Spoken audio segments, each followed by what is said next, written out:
Welcome to another edition of the Business and Personal Podcast, where we bring you closer to the people that you do business with. And real excited today to have an awesome husband-wife real estate team on with us. We have Bill and Kristin Ervin of Signature Sotheby's. They have 6 years combined experience in the business and much more beyond that, as they'll explain. So personally, they did great things for me and my family in our challenging home search that we'll talk about as well. But first off, Bill and Kristin, thanks for joining me within your busy schedule. How are you guys doing today?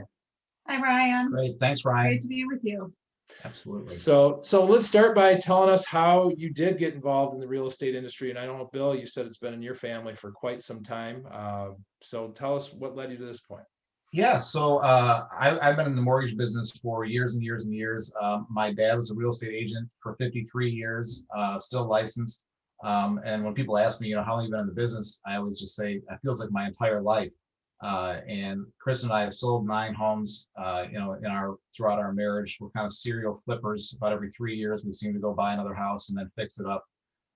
So about 3 years ago, Kristin, who had raised the kids and the kids were all grown, decided that she wanted to go into real estate.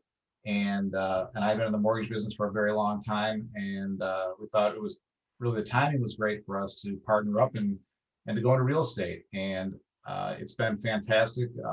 We just finished our second full year last year. And we doubled our production from the year before, and we were actually named to our magazine's 2021 top 5% in Metro Detroit. So really excited about the future and where we're headed. And Kristin, what about yourself? Well, yeah, just exactly what Bill said. 95% of the time, it's great to work together. 5% of the time, it's a little bit challenging. But overall, I think, we each have something special to add, and we really enjoy it. And, it's nice. Sometimes we have women who want to work with women and men who want to work with men, or vice versa. And so having that kind of option for people, I think also helps. And I know for us, like when we worked with you, I really liked your divide and conquer approach, how you both kind of battled tasks separately. You figured out what one was good at, maybe what the other one was good at, and it worked awesome as a team. Do you try to take on each transaction that way of trying to figure out who's going to handle what part of it? We do. And there are definitely, and it really also based on personalities. Yeah. I mean, there's some times where someone really gravitates towards Kristin, and I just say, this is all yours. Obviously, I'm here to help any way I can. But they seem to like you a lot better than they like me. Or it just depends where the relationship right, is. If it's my not family right. member or a referral and, from someone I'm closer to, that kind of thing. So, just depends on how that goes down. Yeah, but also, and we talk about this all the time. I don't know how an individual agent does their job every single day. When I think of all the things that the two of us do continuously, it would be very difficult to do this by myself. Just in regards to all the paperwork and the marketing and building relationships, and it would be a challenge. So I'm so happy that we're together doing this, and obviously I trust her more than most. So it seems to work out. Well, it's really important for us to be responsive to our clients. Bill always makes a joke is if you don't hear from us within the first few minutes of calling us or texting us, then something is wrong, check the hospital or something, just as a joke. But, and so it does help to have two of us, because if someone is out doing a showing, then the other one hopefully is available, and we can just be more responsive and available that way. Well, and you guys are on top of all the new technologies, but you still believe in the old school stuff too. I mean, DocuSign has made our lives easy where you don't even have to really meet with your clients. But I remember several times you're like, nope, I'm not going to email that. We're going to meet in person to sign this particular document. How important is it to have that face-to-face still for you? I think it's critically important. I know that when I was in kind of the business world with Citibank, being in the room, looking somebody, across in the eye and seeing their body language and everything, and really that's how you build relationships and build trust. And so this is a digital business, and you can do almost, as you said, almost everything electronically, but we try to get in front of our customers as much as we possibly can to build that bond. And like we were talking about before we got on, we build friendships. We just talked to 2 of our clients. They just call us out of the blue, and we talked to them, each of them, for about 45 minutes to see what they were doing, how they were doing. Guy called me yesterday and said he wants us to come over for a barbecue because he's redid his whole backyard in Royal Oak. And so it's wonderful. We're building up our network, I guess, of clients, but also of friends. And Yeah, and I agree with Bill. I mean, the thing that, being in this business that I think you can lose sight of is that people don't buy houses or sell houses every day. And so it's really important to get in front of them, and hopefully in person is even better, and to really listen to them and hear what their needs are, what their concerns are, what their goals are. And, there's unique buyers like first time buyers who we really have to sit down and educate and go over things with. And so it's ideal if we can have that FaceTime.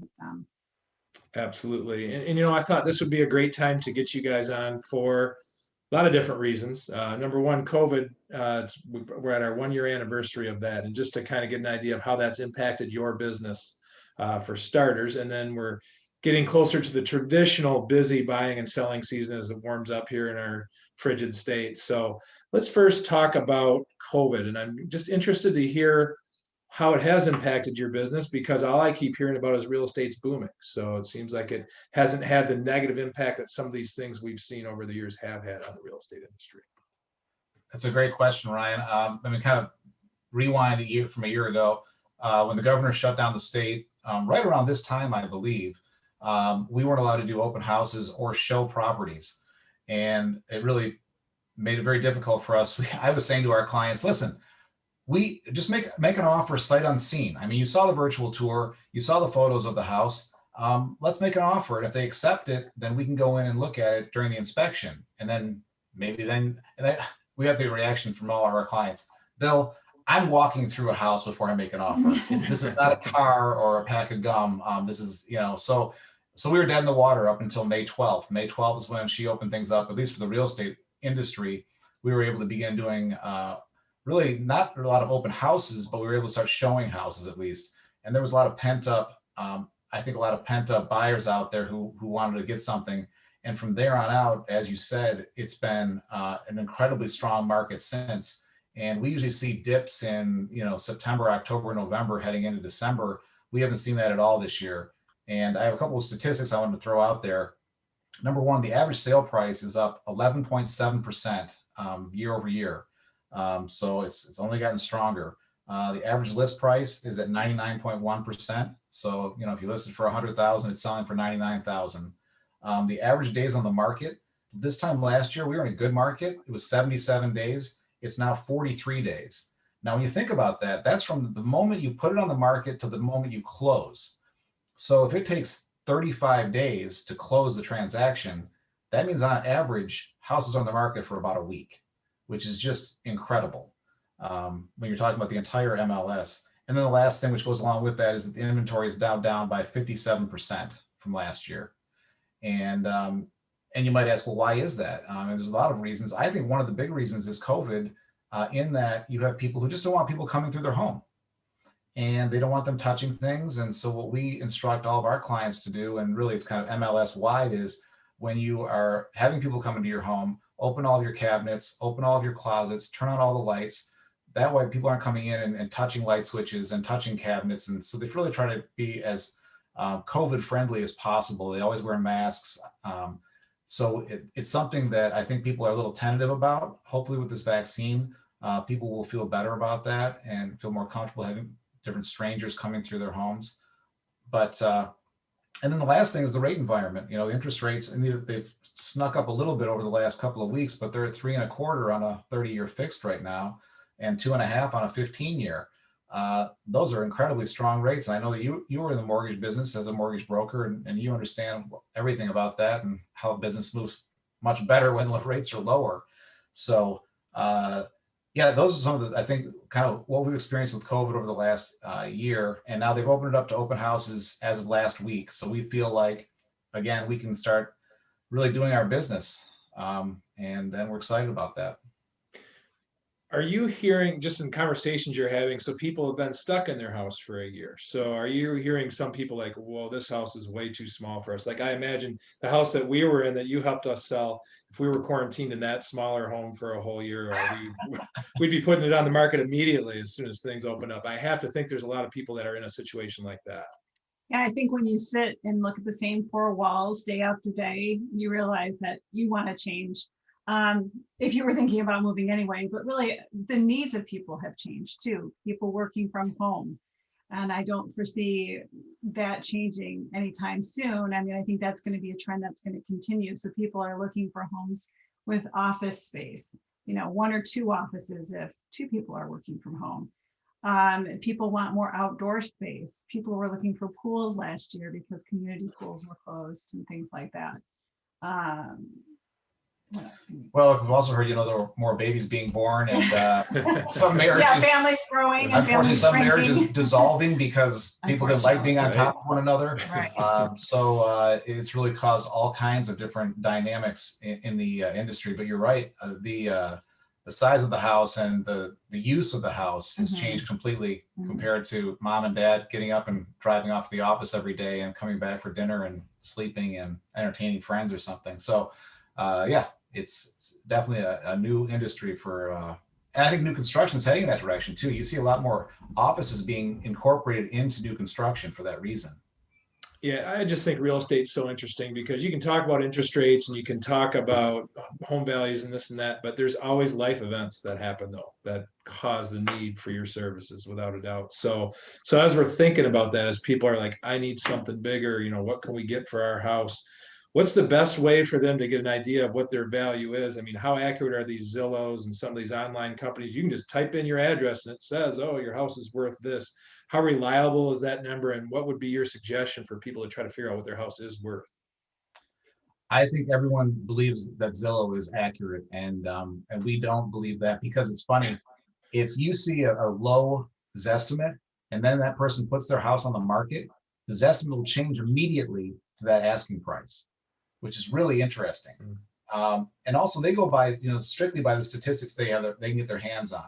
So they're not going into the MLS. They're not walking through houses in that neighborhood and seeing other houses and talking to agents and really understanding what's going on in that immediate area. What's sold recently? Why did it sell for what it sold for? Oh, well, that house had that nice kitchen. You forgot about that. So how do you add and subtract these things without actually walking through a house? We talk about you guys all the time, all the different things that you've done to your house since you've moved in and all the value you brought to your house. Well, how do you think Zillow knows that you guys, redid the outside of your house and did all that landscaping and everything else you've done? Of course not. They couldn't. So you really still need to have a realtor who can look into all of that, understand the market, and be able to put a real number on it. I think the Zillow is a great resource for people because at least they get an idea of what their house is worth. But I don't think that it's something that they should bank on. Again, personal touch, right? At the end of the day, contact a human being to actually do the research for you and come up with a number that makes sense. Exactly. Sure. So, all right. So let's say we got someone here that's been living in a one bathroom bungalow like we did for a year. They're sick of it. They need another bathroom. They need more room. They talk to you and, okay, it looks like we can get what we need for this house.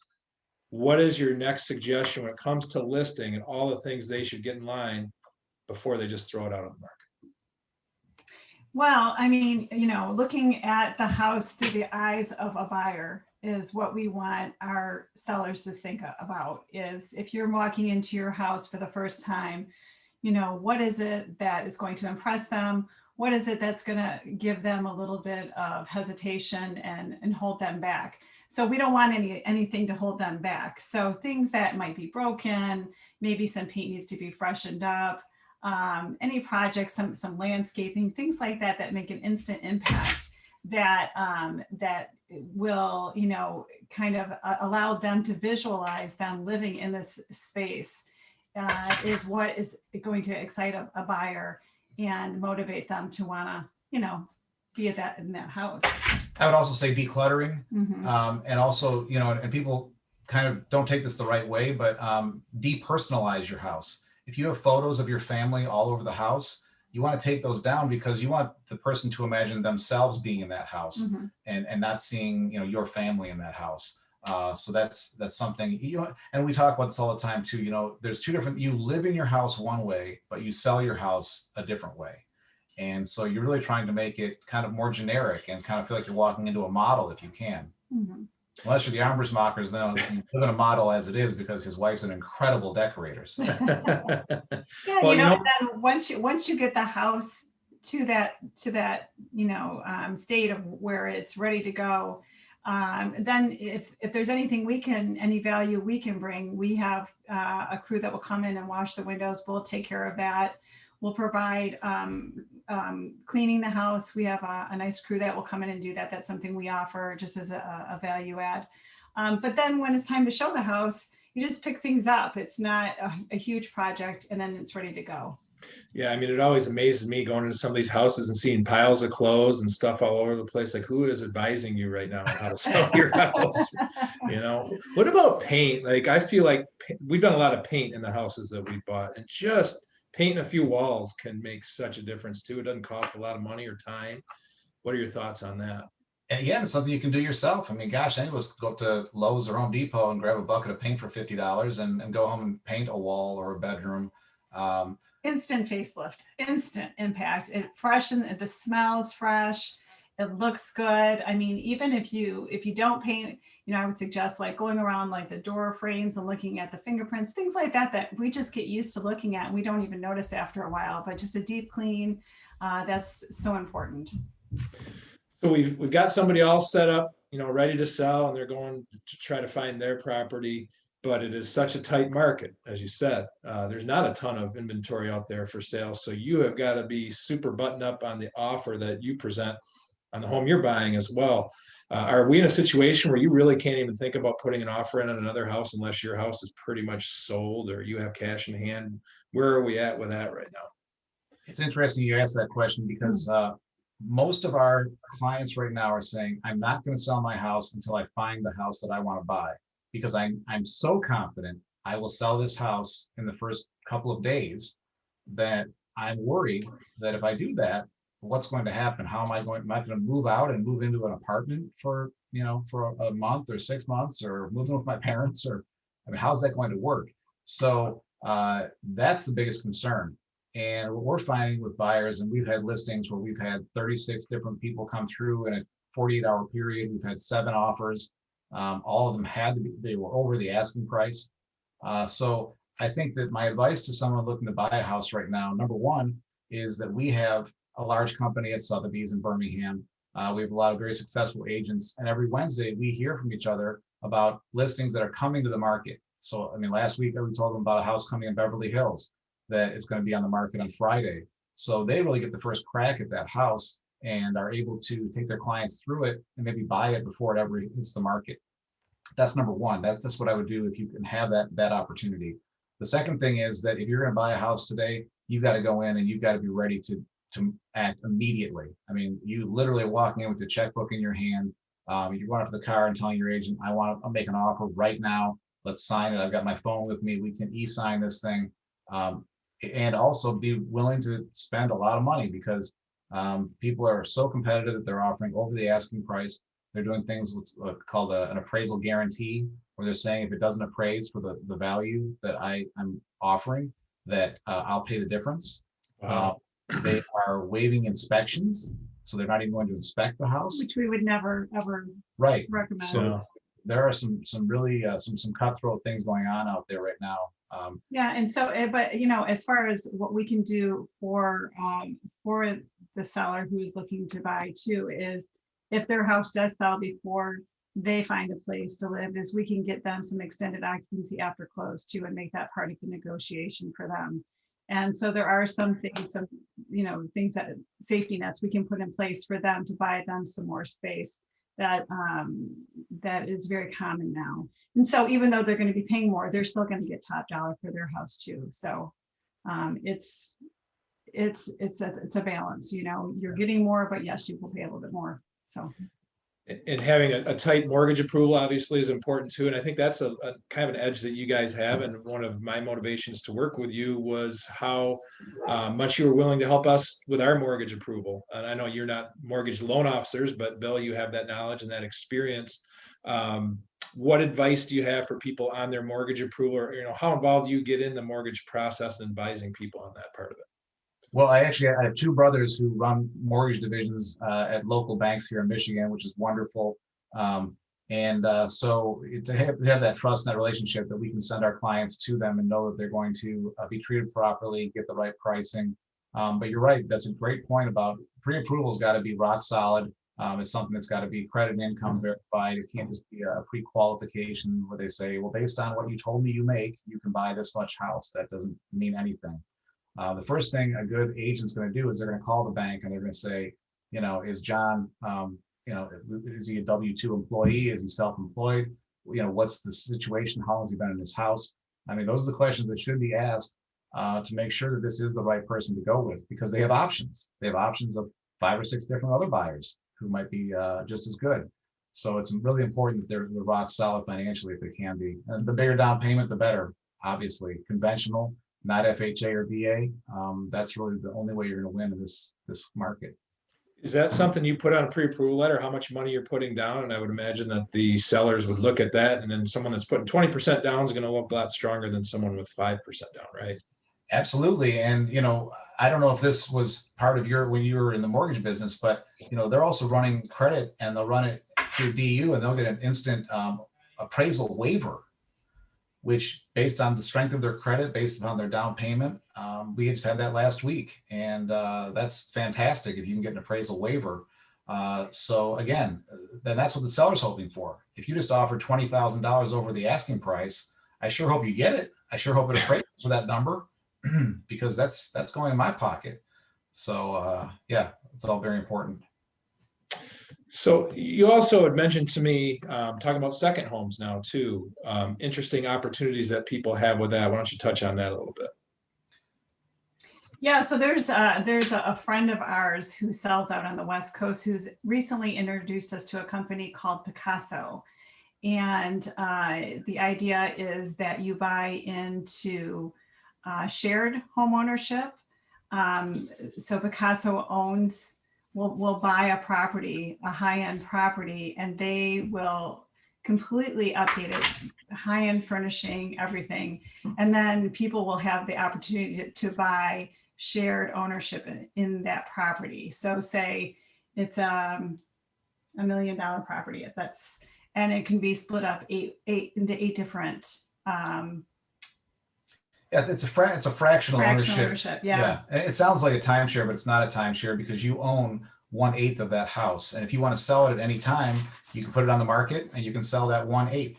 So it's through an LLC. It's really a great idea. And we were out actually in Napa, and the homes out there, obviously, I mean, you've got these estates that are $5-6 million, and people are saying, I'd love to be out there, but I don't want to spend $6 million to have that opportunity. Home, yeah. Right. So we thought about, gosh, what about in Michigan where you've got all these people wanting a second home up north or on the west side of the state? You've got all these people from Chicago who want that. So, wouldn't you love to have a house on Lake Michigan that's 3,500 square feet that you could take your friends and family up to and have 42 days a year to use it, but not pay $3 million to live there or and maintain it and everything else that goes along with that? Yeah, we'll talk about how COVID had changed things. A lot of people went up to their second homes during Right. COVID and worked remotely from there because they wanted to get away. And so that's also been kind of a trend where people are looking for second homes, but not necessarily in this market can afford them. So that's why it's such an intriguing idea for us as well, because we could just see how some of those beautiful lakeshore homes would be such great Picasso homes and opportunities for people who normally couldn't afford to pay $3 or $4 million for a lakefront home to have some partial ownership and the opportunity to own something like that. How does that work as far as sharing time? Not to use the words timeshare because it's not Right. try to avoid. There's an app that let's just call there are 8 owners. There's an app that they go on and they're allowed to block off certain times throughout the year. They can't block off like 2 weeks in a row in the middle of July. I mean, it needs to be equitable, but it is all shared between the 8 owners. But you could own up to half of that house. So in that case, you'd own 160 days of the year. Another thing that's important is that it's not used for Airbnb or anything like that. It's a private home. You can send your friends or family up there, but you can't rent it out to anyone. That's just not the way it works. But yeah, this has been working in a lot of major markets in the country, like Miami, Napa, LA, where you can buy larger homes and and have a fraction of it. So do you know how many are available in Northern Michigan right now? None. It's so interesting. Really, the idea is if you find a place that, if a buyer came to us and said, we're looking for something like this, we could go and find a place that's on the market and see if they would be interested in that, and then begin it here. So it is really brand new. It's just kind of in the in that phase, but yeah, it's in its infancy, and we thought to ourselves, talking about, there aren't a lot of second home buyers in LA looking to buy a home in Detroit. So what is the part of Michigan that people do go to that even are not from here, but do want to spend time in? And so that's why we were talking about the West Side, Saugatuck, Petoskey, Harbor Springs. So many incredible parts of our state. But right now, we're just trying to work with the people at Picasso to see if we can begin doing this here, because we think it would be really successful. I really love the idea of them coming in, making it beautiful and glamorous, completely furnishing it and managing it so that when the owner comes, they literally enjoy it like a vacation home, but don't have to do anything else. They don't have to think twice about it other than that. So for anybody that might be listening to this that is interested in a second home, it's a good talking point right now, but it's still kind of something you're putting together then. Exactly. Okay. Based on interest. That's what's going to drive it. If we have 5 people that call us and say, that sounds like a really cool idea, then we can take it to Picasso and say, let's go buy a $2 million home and, let's run with it. Love it. Hey, that's what COVID has done. It's created a lot of cool new ideas. So hopefully that's one that sticks. Sure. And I also just want to talk about the topic of like divine intervention, I think, when it comes to real estate transactions. I feel like sometimes someone else is driving the wheel on these. And it looks dreadful. It looks like there's no hope and you're ready to give up. And that absolutely was the case with us. We had scheduled a meeting. And if it was DocuSign, we might have pulled our house off the market. But Bill's like, no, we're going to meet in person, talk about this. So we were going to sign the paper to pull our house off the market. And literally within 24 hours, we had to ask for a showing of our home. And like, well, I'll just hold off. Don't sign that. Lo and behold, it's a cash offer. Everything worked out. We got out of our 1-bathroom bungalow into an absolutely beautiful home, beautiful neighborhood that is part of the school district that we wanted to be in. But what's interesting is we had this little bubble that we thought this is the only place that we wanted our house to be. And you guys looked just outside that bubble. I know this is kind of a loaded question, but talk about how you've seen divine intervention come into play in some of these transactions over years. And also the importance of maybe looking just a little bit outside that bubble, because you never know what you might find out. Divine intervention. Well, I think, I think that real estate is such an emotional experience, so it does help for us to, faith is always good, but it's important for us to help our clients to have some understanding that things take time, a little bit of time, and just to hopefully keep things on an even keel for them so that we can see things unfold. Yeah, well, I think that, I don't know about divine intervention, but, we've had a lot of instances where things have worked out. Here's a great example. This just happened. We had a first-time buyer, one of Kristen's cousins, found a house that was this original 1949 house in the middle of houses that started at $1 million and went up to $1.5 million. And when you go to this neighborhood, as we did with her, she was looking for a house around 270. And we were driving through this neighborhood saying, we're in the wrong neighborhood. There's no way. This is an incredible neighborhood in Farmington. And so we saw the house. She loved the house. We made an offer. Well, lo and behold, there were 2 cash offers who said, no inspection, will close in a week. And she was putting 3% down, first-time home buyer. And they called and said, we decided to go with you. And the reason why is because my father built this home, and we want to sell it to someone who's going to keep this home and not tear it down and build some mansion on top of it. And we both, our jaws hit the ground. I thought, you're walking away from a cash offer, no inspection, 7-day close. So they weren't about the check. It was not about the money for them. They were going to get the money regardless. But I would call that divine intervention. I was shocked. Yeah, it's a bit of a miracle because it's going to be an amazing place for her to live and a wonderful investment. And it was such a long shot. And yeah, some things are just meant to be, I mean, and this was one of those situations. Yeah. I guess I think that the message is maybe don't give up at the first sign of struggle, or if things don't go it never is going to go perfect, right? And I think too, sometimes that if it doesn't work out, on the flip side of that, if it doesn't work out the first or the second or the third time even, that more than likely, and always likely is what we find, is that when you do get to that house that you eventually land with, it's the one that you really love the most. And you look back and you're like, oh, thank goodness it didn't work out. Kind of like ex-boyfriends and girlfriends, And I think it helps to be tenacious. And to your point about your house is, I think sometimes you need to be flexible when you're looking for a house. We've had people that are saying, it must be in this area. It must have this many bedrooms. It must have this, must have that. Well, unless you have all the money in the world, most of us have to decide that we wanted to get that three-car garage, but it's not going to work out this time. Or we wanted to have a much larger yard or more privacy, but we love the kitchen, we love the school district, and we love the neighborhood. So we're going to buy this house. It's not often where people they get everything that they want. But I like to think of us as tenacious too, and I think that's why it's important for us, for people to work with a team like us, because we can find, when we find a challenge like that, we have little insights, or we can talk to different people in our network to find out maybe this is the best area, or what about this, or have you thought about that? And so there's little things that we can provide that maybe they wouldn't have been able to figure out on their own. So we also reach out to neighborhoods that, if you said, my family wants to live in this neighborhood, there's never any houses on the market. Well, we'll go in there and we'll send letters, we'll door knock, and we'll find a house for you if we can. Say, we've got a great couple, they want to buy your house, and have you considered selling it? And that's the tenacity that she's talking about. Well, the tenacity I saw is walking out in the middle of January up and down our street and handing out flyers from our open house. Like, who does that? Like, you guys do. Not very many others do. I know that much. Yeah, that was painful. That was fun. It was fun. I mean, it was fun. We can laugh about it now, right? Maybe not so much that day. Yeah.